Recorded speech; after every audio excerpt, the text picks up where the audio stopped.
So yeah, just what's up with anything on your mind? Well, basically, Putin started World War III, just hasn't spread yet, but he did. Um, he keeps blackmailing the West and Europe with, I'll use the nukes.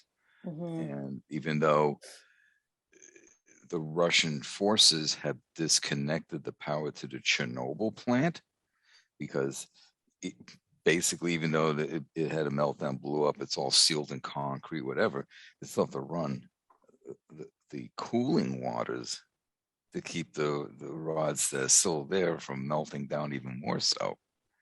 Well, they just disconnected all of that. So Ukraine was running basically diesel backup, but it's only fuel for like 48 hours. And I think it's going to run out soon.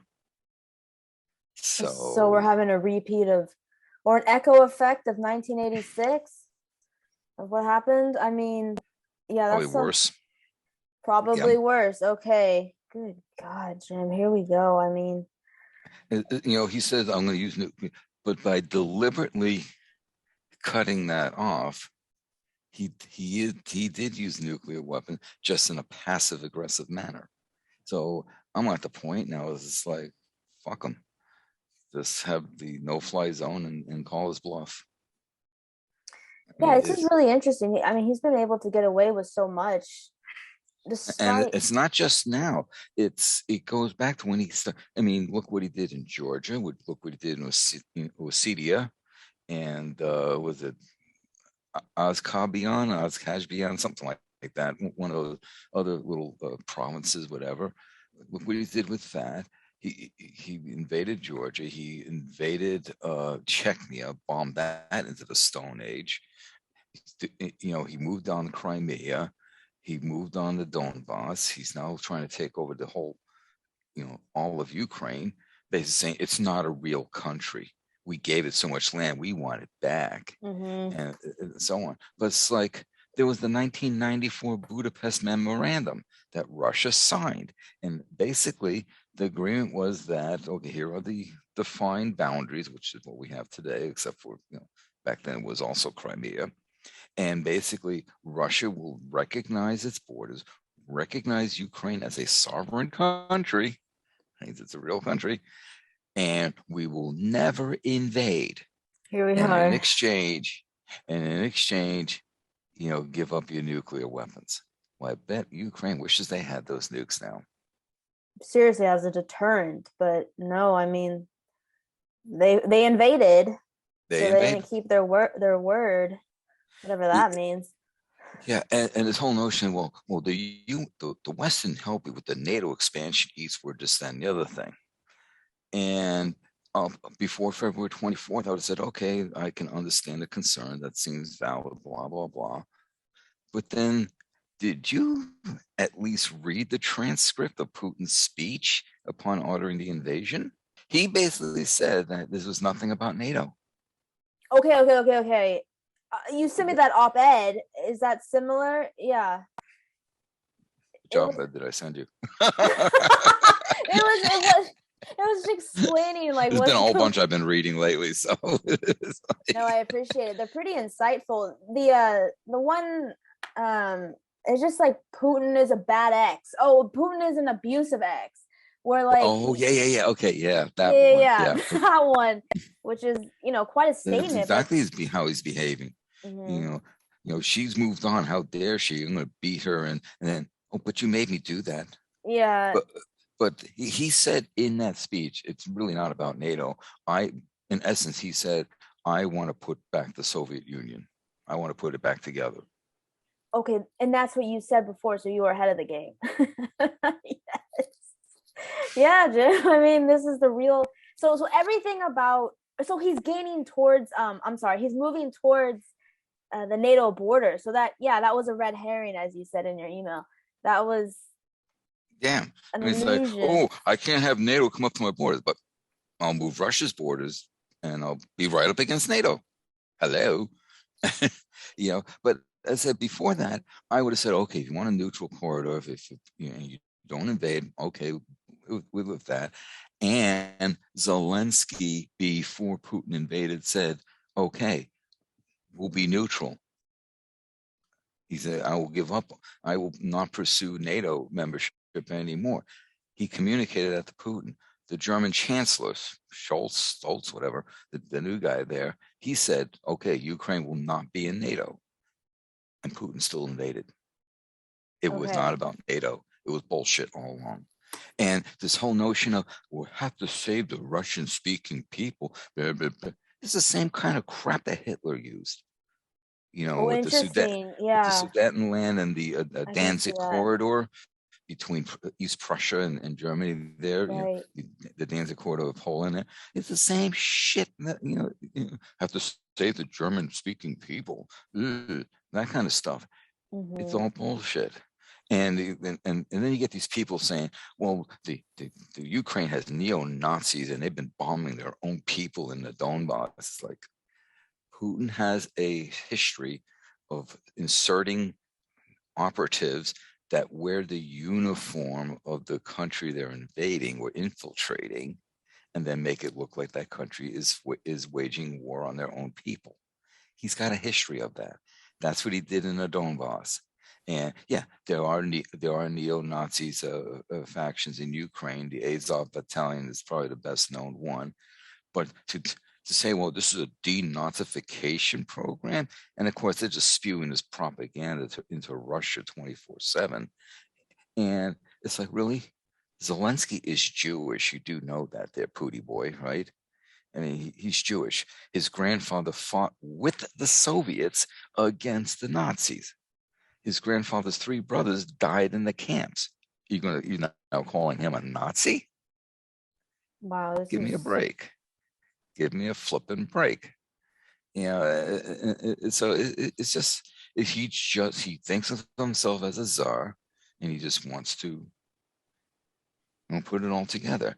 And now you've got basically China, in essence, giving him the green light. China came out today, and now India is kind of supporting Pootie Boy, so that now you've got, you know, is it 1/3 of the world's populations, or not that the people support, but India and China with over like 1 billion plus people each. I mean, they're now right. thrown behind because don't forget, China and Russia have been doing all those economic deals for the last decade or so, and so now we'll see what happens. But I don't think Putin expected the severe sanctions that happened. He prepared for sanctions. I didn't think he expected the scale, because what is he saying? These sanctions are an act of war. They're starting to get to you, aren't they, buddy? Huh? They're starting to get to you. Now, it's horrible that the Russian people have to suffer with this, because they didn't want this crap. Yeah, they They're can't against even. The one guy that tried to go up against him gets like imprisoned, so they don't even have a Navalny. chance. Yeah, thank you. I'm sorry. Yeah, he yeah, they jail people that like want to stand against. So really, what? Yeah, they're caught in this terrible situation. So Russia puts out these polls. 70% of the people support our war, because you got someone on the street, some pollster who's really a government agent, walks up to you and says, "You support the war? Do you dare say no?" Exactly.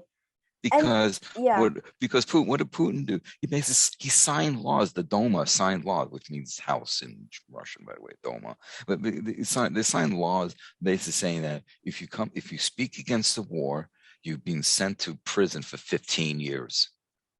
yeah, he's censoring the media, It's and it's he's sanctioning, and Russian prisons are no fun.